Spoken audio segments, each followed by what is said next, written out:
Dear viewers, আসসালামু আলাইকুম।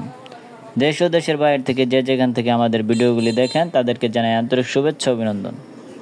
তো সম্মানিত ভিউয়ার্স, আপনারা জানেন যে আমাদের রাফি ফিশ বিডি চ্যানেলের পক্ষ থেকে আমরা সবসময় চেষ্টা করি আপনাদের মাছ চাষকে লাভজনক গড়ে তোলার জন্য। সেক্ষেত্রে বরাবরের মতো আপনাদের মাঝে নতুন আরেকটি ভিডিও নিয়ে হাজির হলাম। আজকের ভিডিওতে আলোচনা করব অরিজিনাল চকলেট কালার হাইব্রিড মাগুর মাছ চাষ সম্পর্কে। আপনারা কীভাবে মাছগুলি দ্রুত সময়ের ভিতরে অল্প দিনে বাজারজাত করে অধিক পরিমাণ মুনাফা অর্জন করতে পারবেন ভিউয়ার্স, এবং এই মাছগুলি আপনারা কোন ধরনের পুকুরে চাষাবাদ করলে কম খরচে এই মাছগুলো অল্প সময়ে বৃদ্ধি করাতে পারবেন তা নিয়ে কিছু গুরুত্বপূর্ণ আলোচনা করব। অবশ্যই শেষ পর্যন্ত ধৈর্য সহকারে দেখবেন ভিউয়ার্স। এই অরিজিনাল চকলেট কালার হাইব্রিড মাগুর মাছগুলো চাষ করতে হলে আপনার পুকুর প্রস্তুত করার কোনো প্রয়োজন হয় না। এই মাছগুলি যে কোনো নোংরা আবর্জনা পুকুরেই চাষ করতে পারবেন।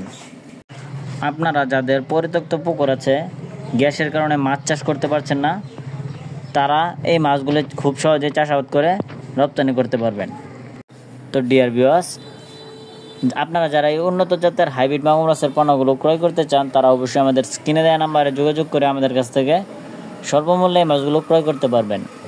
আমরা সারা বাংলাদেশের 64 জেলায় এই মাছগুলি বিনামূল্যে হোম ডেলিভারি দিয়ে থাকি। আমাদের এই চ্যানেল থেকে আপনারা 100% গ্যারান্টি সহকারে উন্নত জাতের মাছের পোনা ক্রয় করতে পারবেন। আমরা নিজস্ব পরিবহন দ্বারা এই মাছগুলি দেশের সকল জায়গায় হোম ডেলিভারি দিয়ে থাকি। তো ভিউয়ার্স, মাছ চাষ করতে হলে আপনারা অবশ্যই উন্নত জাতের মাছের পোনা ক্রয় করতে হবে।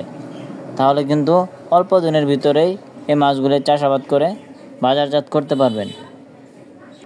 সাধারণত এই মাছগুলি 3 মাস চাষ করলে এক একটার ওজন আসবে 1 কেজি প্লাস। তো আপনি চাইলে কিন্তু এই মাছগুলো 3 মাস পুকুরে রেখেই খুব সহজেই বাজারজাত করে দিতে পারবেন। তো ভিউয়ার্স, আজকের ভিডিওটা এই পর্যন্তই।